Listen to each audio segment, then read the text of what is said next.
Hi, and welcome to Drafting Compliance. I'm Kane, he's Tom, and in our last episode, we talked about maintenance. Today, we're going to be talking about contingency planning. But before then, we're going to be talking about beer. And Tom, just as a point of interest, I was recently in Boston, where I think it was the Samuel Adams Brewing Company. I will say they have a pretty good brewery tour if you're interested in the history of beer, but that's not what we're actually drinking today, is it? No, definitely not. I will say a shout out to that beer tour because I've done it as well. It's a great tour and some good beer at the end. But no, today we're drinking Laughing Lab Scottish Ale.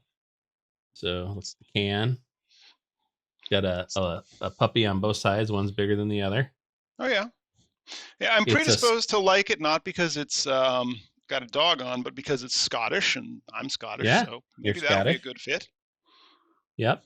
Someday we'll do a full length drafting compliance where we see you. Maybe we'll sit at some chairs or something and we'll show off the kilt because Oh, I do yep.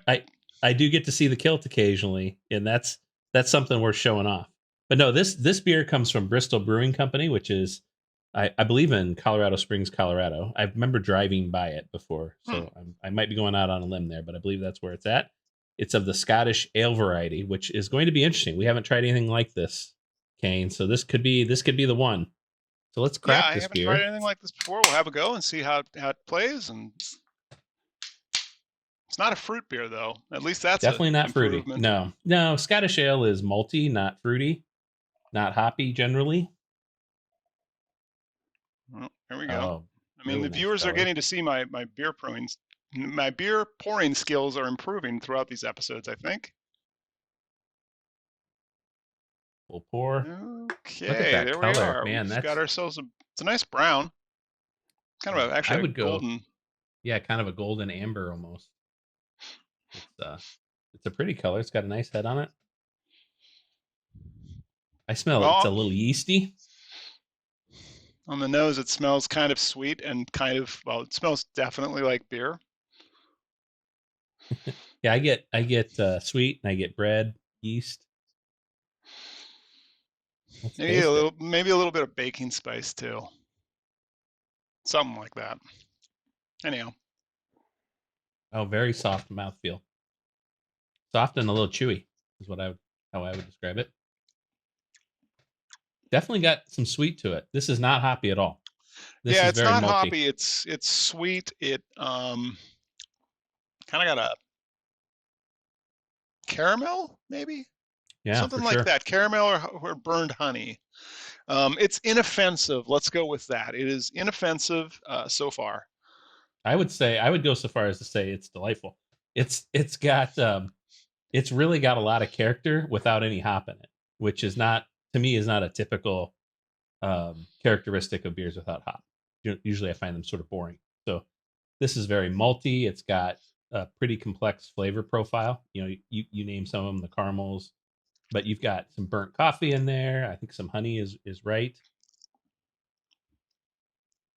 The mouthfeel is unique to what we've drank to this point, Kane. So you know, it does coat the mouth, but it's very soft.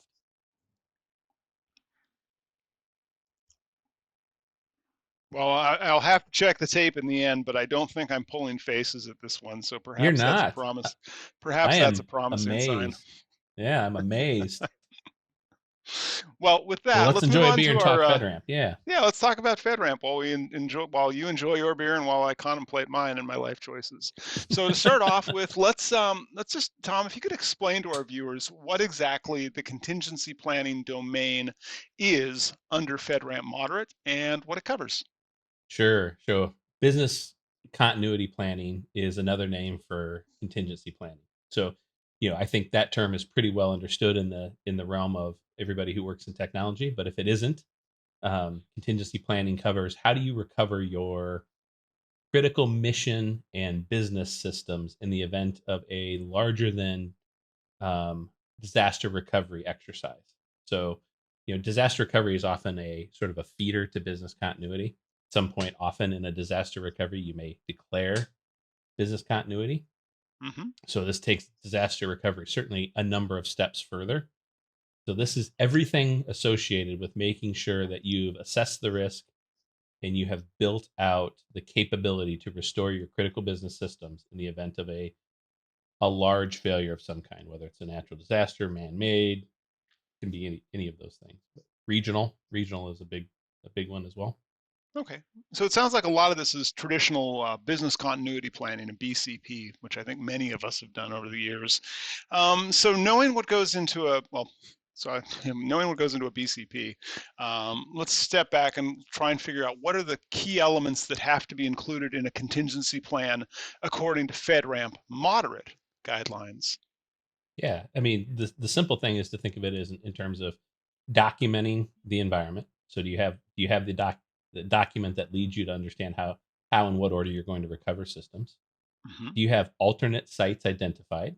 So, like for instance, in our Hmm. case, we have an alternate site with Azure.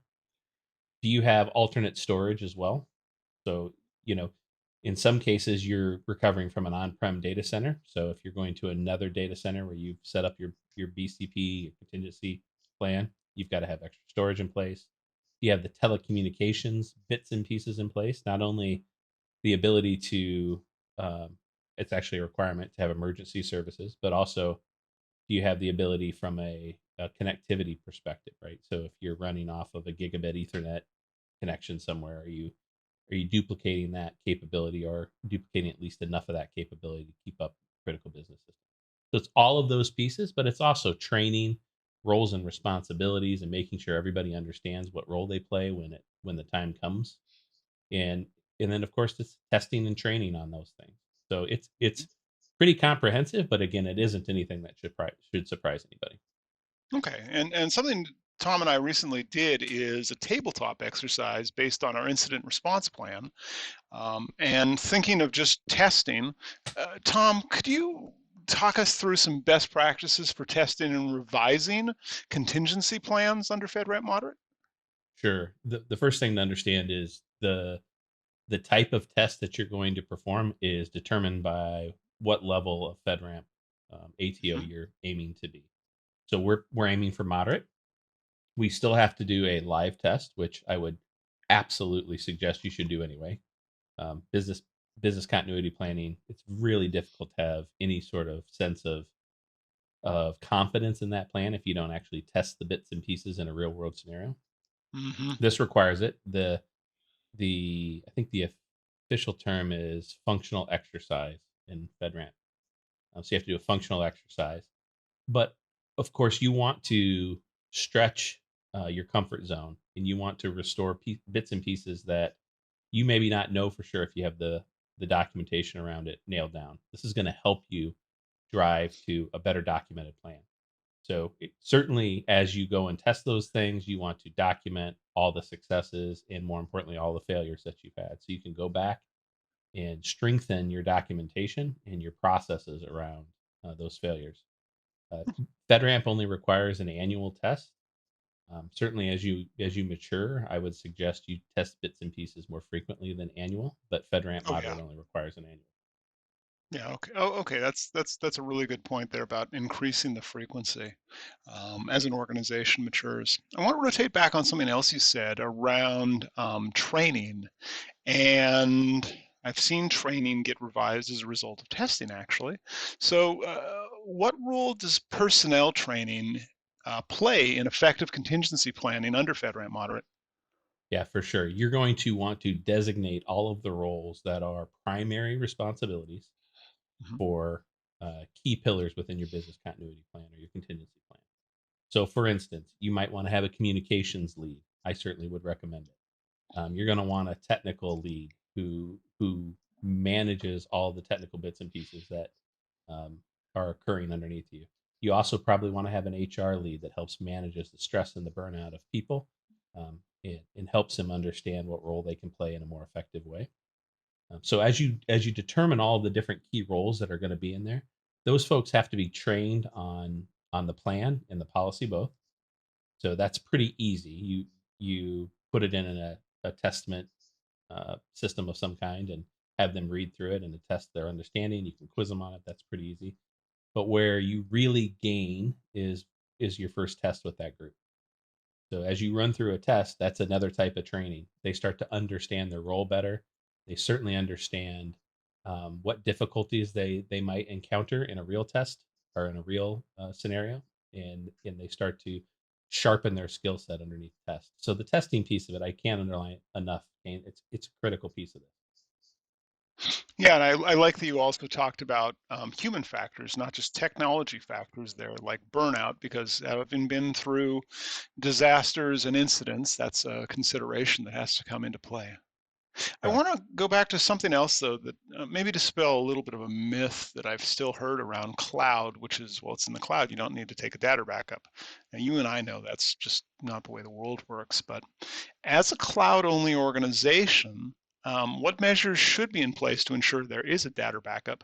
And how does that fit into overall contingency planning under FedRAMP? Yeah. So you have to have a primary and a backup site. So having a single threaded cloud provider is not going to cut it with FedRAMP. So, for instance, we put most of our resources in Azure East, Mhm. United States. We have our backup facility in Azure West, and we replicate data on the regular basis. Right? I think it forks it actually, so it's a pretty up to date backup. And you have to show the contracts that are in place that designate that as a backup site, and you are asked under FedRAMP to also negotiate in your contracts for priority where it makes Mhm. sense to negotiate for priority. So, for instance, if you know in a disaster your primary data center is a co-location facility with 15 other clients in it, you might want to negotiate based upon the criticality of your system to be at least number 5 on that list, right? That usually comes with a cost, but it Mhm. makes sense, but it's completely dependent upon the given information system and its criticality to, I would say, the business of its client base. So understanding that is particularly important. But FedRAMP certainly spells those things out. You also want to make sure you have in place that data backup as well. So it's Mhm. not just, hey, I have a compute backup space, but I also have my storage there and I have my connectivity there at the same time. Okay. And now, speaking of things that FedRAMP spells out, you also brought up another term earlier. So we've talked about a primary site, we've talked about a backup site. Um, let's talk about the concept of an alternate processing site and how it's significant in contingency planning in FedRAMP Moderate. And particularly because we're a cloud-only organization. Correct. So an alternate um, processing site is really it's talking about the compute power that you have. So it's asking you to make sure that you not only have a backup, which a lot of people have backups without the ability to restore it to a secondary site. Hmm. So while it absolutely designates that you have backups in alternate storage, this is really giving you requirements around compute and making sure you understand that you need to think through those requirements. So from a processing perspective, can you recover into a capability that's maybe a bit degraded? That's something you need to think through, because having the capacity available for whatever level you intend to restore to is critical. You have to have predetermined that and pre-built out that capability. That's really what um, processing sites are all about. It's about the compute side of the world. Okay, all right. And so that's a fairly robust um, planning process that we have to go through, and it's fairly robust in terms of what we have to document and what we have to maintain and train to. But I know that a lot of our organizations we work with don't just do FedRAMP. Right? They have other requirements and other regulatory, other security requirements they have to meet. So as we get towards the close of this, let's talk through how contingency planning under FedRAMP Moderate aligns with other significant cybersecurity frameworks or standards that organizations might already be using. Yeah, that's a good question. The first thing I'd like to say, Kane, is best practice for 20 years at least has told us we should have business continuity planning in place.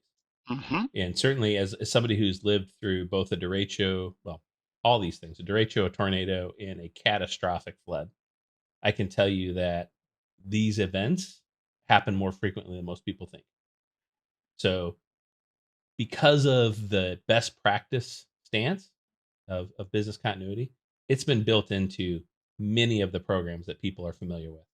So, for instance, if you're a PCI compliance, um, if you're underneath PCI compliance, you're going to have this requirement. Certainly, if Hmm. you've deployed NIST, you're going to have this requirement. If you're a GLBA financial institution, you're going to have this requirement. Yeah, I was thinking about this, Kane. The only major uh, regs that I can think of are the ones that focus on privacy and data ownership. Those are the Hmm. only ones I can think of that don't have the business continuity piece of it built into their program. So really then the good news is that if an organization is deciding, hey, let's go towards FedRAMP Moderate, they're going to be able to reuse at least some of the intellectual property, some of the assets they've already defined, just they're going to have to line and cover against the level of detail required in FedRAMP Moderate and maybe make some small adjustments depending on how architecturally they're approaching FedRAMP Moderate for like that backup site or their alternate processing site if they've got, I don't know, if they're using an enclave, so they've got their commercial side of the house and their FedRAMP side of the house. Is that about right? So a lot of this should be reusable? That's accurate. And the thing I'd remind you of, Kane, is this is applicable to your authorization boundary. So in Hmm. many cases, your business continuity plan is going to go above and beyond your authorization plan. So this is really very specific. It's about the information system that you're providing use to clients that need FedRAMP compliance. So it's often a subset of your existing DCP plan. Okay, good, good. Well, I think a lot of this then feels pretty familiar. I think we've covered off on the topic quite in detail. Though, of course, if viewers still have questions, drop a question in the comments or reach out to us. And with that, let's move to beer reviews. Tom, Well, oh let's boy, let's you've compare. certainly drained down yours quite a lot, but that's not the first You time can that's happened on this show. Yeah, but you can tell I've been enjoying this one. This one is particularly good in my opinion. I mean, I'm having a sniff of it now, and I'm getting, in addition to everything else, there's a molasses to I it. agree. Yeah, those sort of rich dark smells, those are all pretty common with roasted malts, which the color indicates we have roasted malts here. This also might seem like a small thing, but you know how you can get various sparkling waters or sparkling wines. This has got very small bubbles, if at all. Like it's you can see a little bit of the foam, but it's not nearly as assertively bubbly as some of the Yeah, other things we've had, and I think that's what might make it a little less sharp of a taste. I think that's accurate. That's common with Scottish ales. They're not known to be highly carbonated. They're known to be a little less carbonated, so that tracks really close.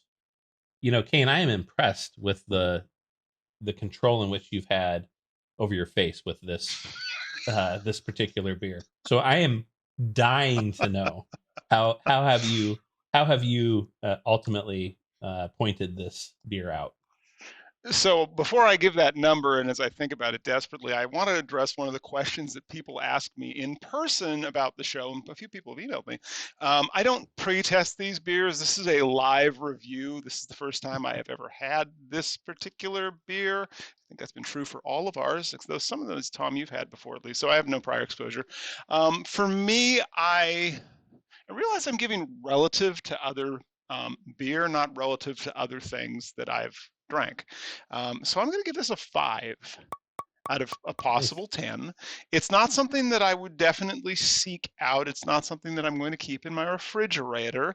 But if I was out with friends and this was the only thing available, or water, and it was, well, I don't know, the yard arm was the right time of the day, I might actually think about this. Wow, you put a lot of thought into that, so that's great. I'm going to take a little different approach. So I think everybody knows by now I prefer hoppy beers over any other beer. But in terms of a Scottish ale and the look, feel, and taste of this one, it's really good. So it is an approachable beer that I could drink with friends almost in any setting. So I'm going to give this an 8. I think it's really good, and I would seek this out, and I certainly would, if I'm ever in Colorado Springs, stop by the brewery and pick up a 6 pack. This is a particularly good beer in my opinion. Fantastic. And with that, that's all for today's show. So please do like and subscribe for more of this content. And thanks for watching today.